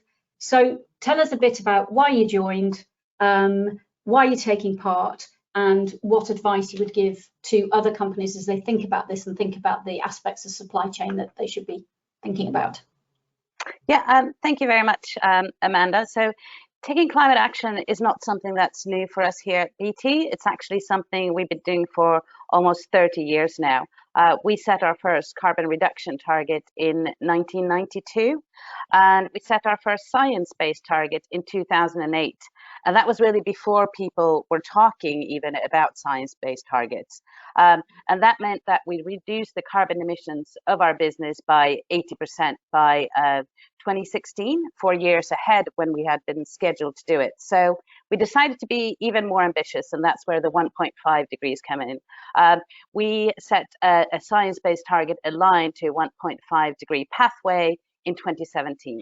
When we set that target, we're actually one of 3 companies, and Tesco being another one. And as you mentioned, Amanda, supply chain and supply chain carbon emissions. So for BT, if we look at our end-to-end carbon emissions, 2/3 of those come from our supply chain. So going forward, and to meet our 1.5 commitment, we need to reduce our carbon emissions from our operations by another 87% by end of March 2031, and to be a net zero emissions business, including our supply chain, by 2045. So we came together with the 1.5 supply chain leaders. It's an initiative launched by the Exponential Roadmap. That's an initiative looking at highlighting solutions that can scale exponentially, which is of course what we need to have greenhouse gas emissions by 2030. We were joined by Ericsson, IKEA, Telia, and Unilever to set up 1.5 supply chain leaders. And really what we're trying to do, we know that through collective action, we can make progress faster, we can scale ambitions, and we can inspire others to come on board. We've seen that through, as Helen mentioned, RE100, EV100, Science-Based Targets Initiative, the UK Electric Fleet Coalition. So, you know, all of that. And what we need right now is scale. Right? We need so many more companies to join us on this journey, and that's really why we've joined a 1.5 supply chain leaders. Wonderful, thank you. And similarly, Andreas, how have you approached it? What are you thinking about? What's challenging you? When it comes to our supply chain or supply chain leaders? And for joining the 1.5. Now I would say similar to Gabrielle and BT. I mean, 2/3 of IKEA's climate footprint is coming upstream from the supply chain. Our scope 1 and 2 emissions are merely 3% of our total footprint. And as you see it, I mean, just because it's part of our suppliers, it doesn't mean that we're outsourcing our responsibility. Everything connected to our IKEA business is our responsibility, and we need to take action on it. So we've set as part of our science-based targets to reduce our footprint from our direct suppliers by 80% by 2030. But we'll need to work together here as well. And also, as Gabrielle says, the scale is important here as well. So if we do it, that's good, but we need to collectively come together, all businesses, to really drive this agenda. And I think even if I would say we're fairly successful, there's so much more to learn, which is also why it's a good network to share experiences as well, of how we're tackling things, how to integrate, you know, supply chain management, etc. And as well as also provide input and tools to the SME Climate Hub, which ICC is driving as well. so that it can be escalated even further, not just for business, but also organizations such as Hsbc ventured with really small enterprises. So obviously that's really the key. As you said, if you're big, you also need to be more kind, so to say, to really reach that scale in the society. Okay, I like that. If you're big, you need to be more kind. But actually, Christopher, now I'm going to come to an SME. I suspect you're very kind too. So as a company, probably I'm sure as an individual as well. So tell us why you signed up, how you feel you're treated as part of as part of a cog in a larger supply chain, or similarly how you think about your suppliers. Yes, look, I'm absolutely delighted to join this Race to Zero. Look, I'm not a politician, I'm not an academic, I'm actually on the front line, and we are a business. We're here in Derbyshire and we're making fashion, and we've been here for 60 years. So I think we are proof that it can be made here in Britain. Now, I didn't realise until recently just how bad fashion and textiles actually is. It turns out to be possibly the world's worst polluter, contributing, I understand, 1.2 billion tonnes of CO2 a year, which is more than all of global aviation and shipping combined. So that's quite a shocker. And that's why I think I've got to get involved, and I'd like to get involved. And I don't see why this Race to Zero can't be an excellent catalyst for all businesses, including our sector, which by the way is worth 30 billion to the economy, to get involved. So I can share with you a few practical tips of what we're doing, if that's what you'd like. Fantastic, go ahead. Yeah, well, I think the first thing you can do, and by the way, this isn't just about climate change, it actually makes commercial sense as well. We found that by reducing our energy consumption, we actually save money, and almost everything we do is a sort of 6-year or less payback. And for me, that's well worth doing because we're a long-term business, and as a private business, you can take a long-term view. Well, the first thing we can do is just reduce the amount of energy we need, which you can do by installing the very latest equipment, latest machinery, LED lighting, air source heat pumps, and those sorts of things right across the business. The second thing we can do is to recover the heat that we're using. And you can do that quite easily, actually. Even if you only have heating, even if you're only an office block, you can recover the heat in the air circulation system. And you'll find a simple heat recovery unit will save 70% of the energy that you're using, will be recirculated into the fresh air. And if you use water, as we do in washing textiles, you can use the same thing there. So you can reduce the amount of energy you need and then recover some of the energy within inside, so you don't need so much more. And then the third thing is you can generate quite a lot of power on site. We've actually got 5 factories and all of them have solar panels on the roof. So you can generate energy on site as well, which again means you need to buy less energy in. And then the energy you do have to buy in, whether it's gas or electricity, you can switch that to be green gas and green electricity. And right now, the cost of that isn't very much more. In fact, it's probably even the same as non-green gas and electricity. So now's quite a good time to do it. So actually, over a space of literally 2, 3, 4, 5 years, we could get to net zero on all of our scope 1 and scope 2 emissions. Now, I think one of your panelists mentioned a minute ago that, of course, it doesn't really work unless all of the supply chain follows suit. Because if we're sourcing things in the supply chain from another country, well, if they emit lots of emissions, it almost wastes what we've done. Well, we can do something about that too. Yes, you can lean on them. I think, like Rolls-Royce mentioned, you can lean on them and you can help them with finance and advice, etc. But the other thing you can do is to do it yourself. And we've set up a new factory, a 5th factory, which has brought 2/3 of our supply chain of textiles into the UK. So that which was scope 3 is now scope 1 for us. And that can then have the same heat recovery, etc. And so we've massively reduced the footprint of the organisation as a whole. And I think the last thing we can do, and all of us can do this, is set an example for our sector and for business. And we would like to introduce a fashion labelling scheme, an at-a-glance eco-label for all clothing, so that any consumer, any customer buying something can decide to choose a planet-friendly garment or a planet-damaging garment. And I think that, more than anything else, consumer pressure will change the way we work. Wow, fantastic. Thank you very much. Brilliant. And last but not least, Andrew, your commitments and also, you know, why Race to Zero and how you're going to tackle it. Yeah, thanks, Amanda. And I guess I joined the commercial world in 2010 when I retired from professional sport. And I used to walk into a stadium and be clapped in by 90,000 people, and I hadn't done anything. And business is very, very the polar opposite of that. I walk into my boardroom now, and the Race to Zero is something that actually galvanizes a company. And I think with being an SME, the UK makeup of SMEs is very, very important. We've got a real opportunity, a huge opportunity. So our commitment, I'm in the technology recycling world, is to become the first zero carbon recycler of technology with no offsetting. And I think that's a huge commitment to make. I haven't committed as yet in terms of timeframes, because for me, it's as soon as possible. And we will be doing that across scope 1, 2, and 3 emissions. And in my world, they call it e-waste, which is a crazy terminology, because in our business it's 20 years old. We've never wasted anything.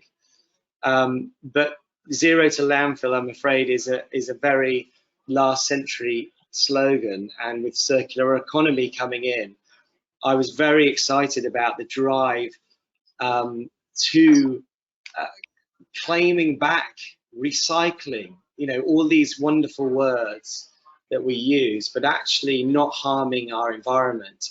And still today we're doing that. So I am on an absolute crusade with net zero to prove the circular economy paradigm. And as Christopher said, it's social. For us, it's changing the narrative around environmental, but the beauty is, for an SME, it's economic. It's the place to be. So for me, if you're not involved and you're not understanding it, and quite a large percentage of SMEs, because it's not mandatory as yet, dependent on the qualifications of where you sit, you just have to be on it. It's a race to zero. It's a race. It's an absolute race. So yes, during COVID we were 60 staff. Suddenly we're 100 staff now, and growing very, very fast. And that is exciting. There's great opportunities for all our employees, all of our customers and partners and customers. So fantastic.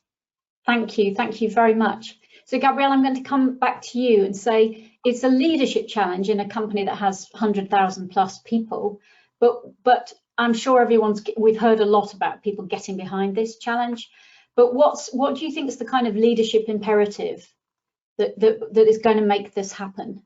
And how do you think about it at BT? So I think if we think about it around supply chain, so for us, being a leader on climate action has always been very important. It's hard, I think, to step back from a leadership position and say, well, we're not going to be a leader anymore. And I think, as we've heard, you know, it's brought huge benefits in terms of cost savings through energy efficiency, through carbon reduction, through, as we've heard about, meeting customer and employee expectations. But I think what we can do as leaders when we look at our supply chain is really use our purchasing power, right?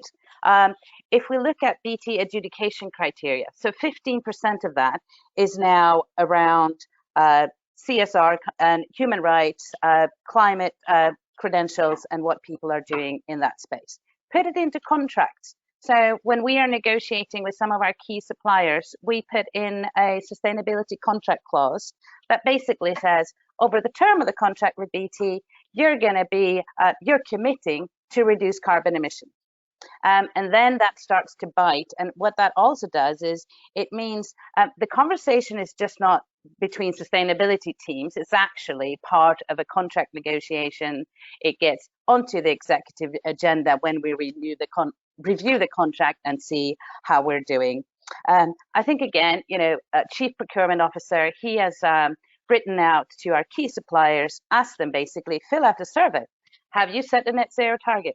Are you buying 100% renewable energy? Are you engaging with your suppliers in turn? So we've been tracking all those responses to the survey, and I'm now actually personally following up with phone calls with the people who said no. I'm feeling scared. Yeah, to basically to try and understand, well, why don't you have a net zero target? Do you want to tell me about it? And actually it's quite encouraging, because the conversations I've been having so far, we started the survey in December, and already now we're seeing more companies say, well, that was December. Since then, we've actually thought about it, and we've decided to set a net zero target. We had Alberto from, you know, CDP. Again, we are asking our suppliers to report to CDP, and just by doing that, they start thinking, okay, taking climate action. Again, you know, pointing people to the SME Climate Hub, and you know, the Andrews team, Andrew Griffiths, they've been championing the UK Business Climate Hub, a great source of information, how to start your journey, what to do, and just leading by example. Brilliant, thank you. Andreas, in terms of IKEA, I mean, your supplier base must be vast.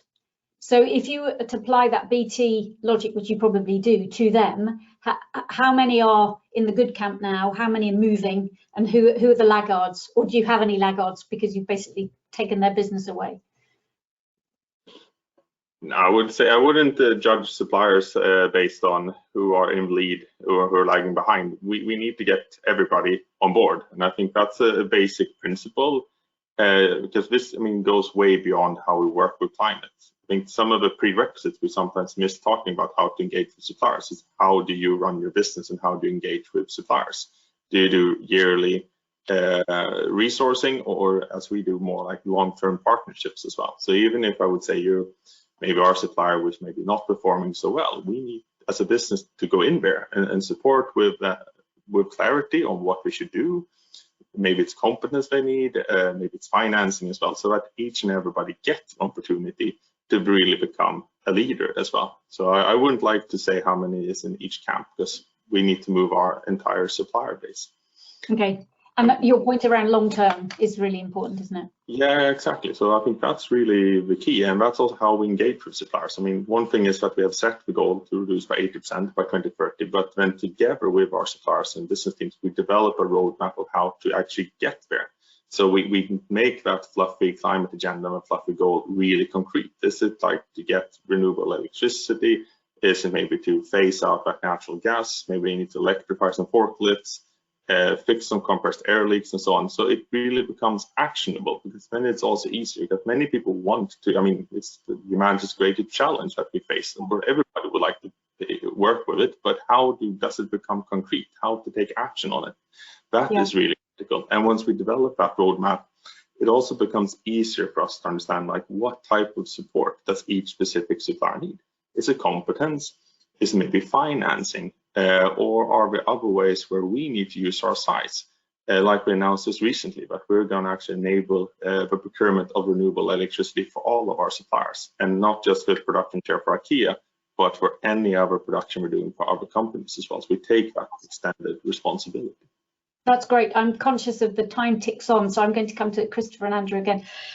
Christopher, do you think there's an issue around capital investment, and is that hard for smaller businesses? Is there an issue there? Or conversely, answer the other question, which either of you both, what's the one thing people should do before the sun sets today? I don't think there's a particularly big problem with capital investment, because if you can reduce your energy costs, you will save money, and actually the figures stack up quite well. And there are quite a few grants around if you look. The one thing you should do before the sun sets today is to join all of us on this panel in signing up to the Race to Zero. And by the way, when you're doing it, don't choose 2050 or 2040, choose 2030.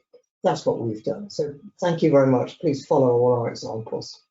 Brilliant, thank you. And I love the fact you've created a fifth factory to just go take the scope 3 out of the equation. I think it's genius. Andrew.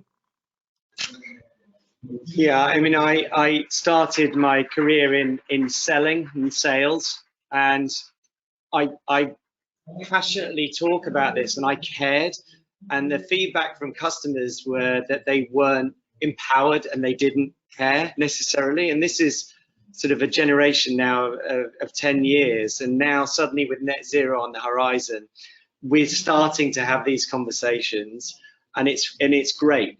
We're starting to see it. But for SMEs, we must embed this at the board level right the way through the company. That's the imperative. With following SBTI, showing it, proving it. Scope 3 emissions will flush out everything in your supply chain.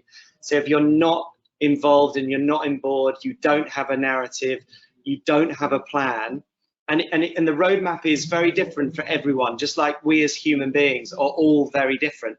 The roadmap cannot be criticized if you're trying your best, but you must have one. And I'm with businesses right now that are starting to think about it. You can't start to think about it. You need to embed this in everything that you do, because procurement, supply chain will be demanding it.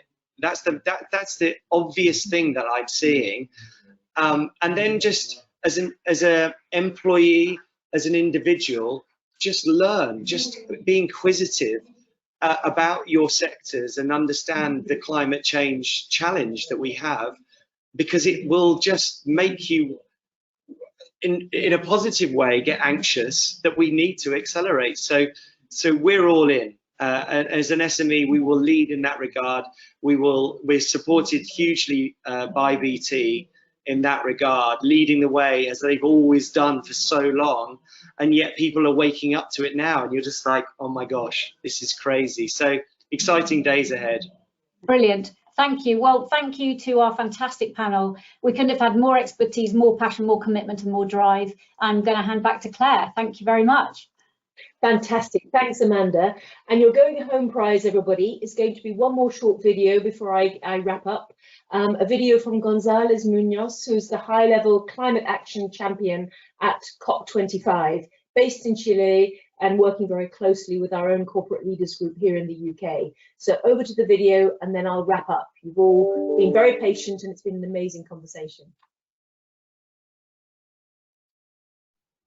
Good afternoon, everyone. I'm really grateful to the Corporate Leaders Group for organizing this event, and more importantly, for the leadership you have demonstrated in raising the climate ambition. It's so clear that we are at a critical turning. We're at a time where we need to see the momentum for the growing events and turn this into really concrete action. In that sense, it is really inspiring to see leading UK business through the support and guidance of the Race to Zero partner initiatives taking immediate meaningful steps to have emissions by 2030, not before. There are currently 1,186 UK companies in the race. In that sense, now I would like to recognize the driving role of Andrew Griffith and his team as the UK's net zero business champion. This impressive figure demonstrates that responding to climate change has quickly become a mainstream issue. We have seen over recent years how decarbonization has moved from being a kind of unknown and a threat to being a risk which needs attention, to being a peer exercise, and now companies recognizing it is absolutely critical to enhance their business value and guarantee them a competitive advantage. We all know that decarbonization as fast as possible is not only a societal obligation, but crucially a commercial expectation and the only future path to growth. With these examples throughout the days from peers in the Corporate Leaders Group, I really hope that companies can recognize that actually this complex challenge of halving emissions by 2030 can be broken down into small steps which are not only achievable, but imperative and really beneficial. With now 4 months to go until COP26, we know we must all race as fast as we can, pushing each other to go further and to really go faster. With this groundswell of business action, also snowball into greater ambition and action, not only from other non-state actors, but also from national governments to have emissions by 2030. That's what we refer to when we mention the ambition of the capacity that non-state actors have and should always use in mobilizing also at the national level or inviting that to happen. Businesses have definitely a crucial role to play, not just in taking action themselves, but also in demanding policy changes and encouraging and facilitating lifestyle changes. So I would like to end by recognizing those leading businesses who are taking action and urge everyone to follow suit and continue to support each other, not just across the UK, but across the whole world. Thank you very much. Thank you, Gonzalo, and thank you to all our great panelists and speakers for packing so much into a whirlwind 2 hours. I just want to call out a couple of things that I'm taking away for my own takeaways. We often say at CISL that we call out tomorrow for people, for nature, and for climate. And I heard one important theme about the race to resilience, that it's not an either or. It's not carbon and climate in isolation. The smart thinking is already looking to the frontiers, whether we call that net negative in terms of carbon emissions, or whether we weave nature and all that can be done with and through nature as a fundamental part of life support, going even beyond words like nature-based solutions. The second was around the issue of mismatch or alignment. Several of our speakers talked about the fact that policy and treasury are working hard, but need to up the game in terms of matching the level of commitment and action we're now seeing from business across the whole spectrum, and the way in which industry leadership is really out to meet the targets, but needs that playing field of policy and treasury to accompany it. And third, and certainly not least, although last, is what I heard about the passion. Several of you spoke about employees as being an extraordinary driver of change. And fundamentally, we will only achieve net zero, we will only achieve the Sustainable Development Goals if we demonstrate both the benefit to and the buy-in from people who are at the source of these solutions. So whether those people are your employees, your consumers, people on the ground who are the stewards of those natural resources, let's keep them at the centre as well. So with that, the road to COP26 is well and truly upon us. We're all part of the solution pathway, and I really thank you for engaging, and we look forward to staying very closely engaged with you all. Thank you to Andrew Griffiths, thank you to you all, and here's till the next time. Bye-bye for now from Cambridge. Thank you.